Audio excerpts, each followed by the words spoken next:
When we see patients at Moffitt Cancer Center, the first question I'm asking is, does this patient need therapy?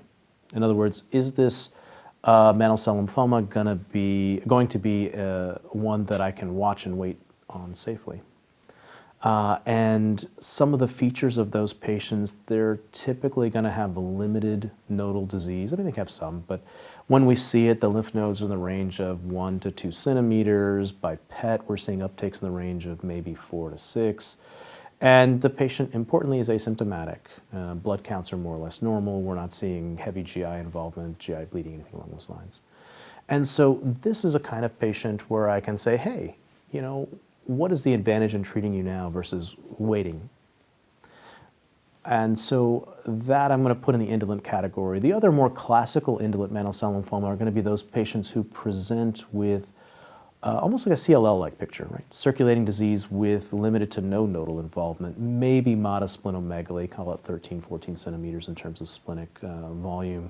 Marrow is going to be involved to some degree, but not enough to cause significant cytopenias. And so, again, falling in line with a CLL patient that you would also watch and wait.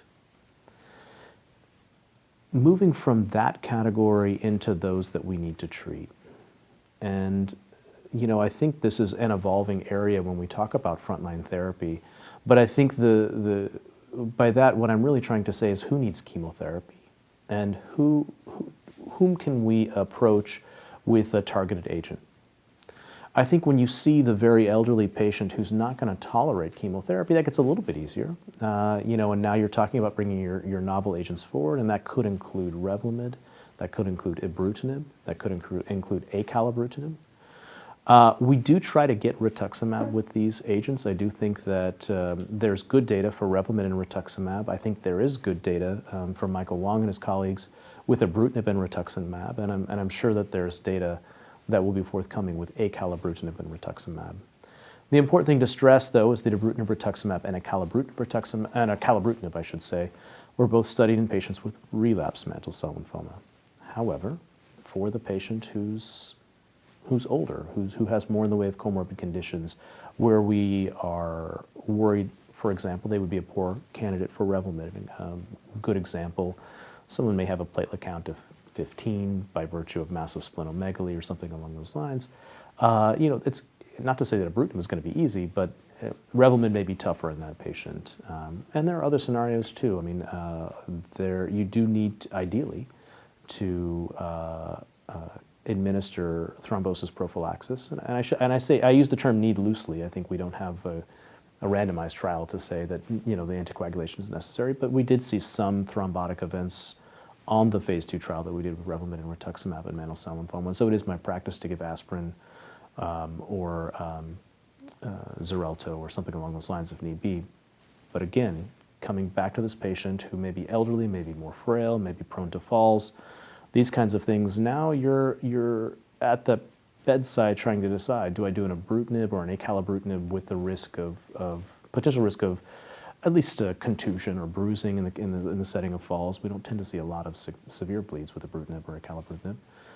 Or do I go down the Revlimid, rituximab road? And I don't have an easy answer for you on either in terms of making that determination. Some of it is just a gut feel. You look at the patient and, you know, a lot of the splenic variants, for example, do very well with Revlimid. And so I might try to push for the Revlimid in that situation. There are other cases where, you know, the ibrutinib is very, very good at provoking lymphocyte egress. And so if you have a patient with a little bit more in the way of nodal disease, you might try to, again, if you're going to use one of these agents frontline, off-label, then you might try to use that in that situation. But there's just a gut feel at that point in time in terms of picking between your targeted agents. I assess responses much the same as how I would in other lymphomas. Most of those patients have had PET scans. I would do PET scans. If I was attempting or needed a complete response, I would repeat the marrow if it had been positive. I would do flow cytometry on the marrow as a way of looking at minimal or residual disease. And that would primarily be in the younger patients that are perhaps going to autotransplantation as their consolidation. I think the role of imaging during treatment is much the same as other lymphomas. I know all of us have our own unique ways of how we order imaging, and I have mine, but I think the bottom line is that we would love to see a complete response, even in mantle cell patients, and we would be using things like PET CT scans to assess that response.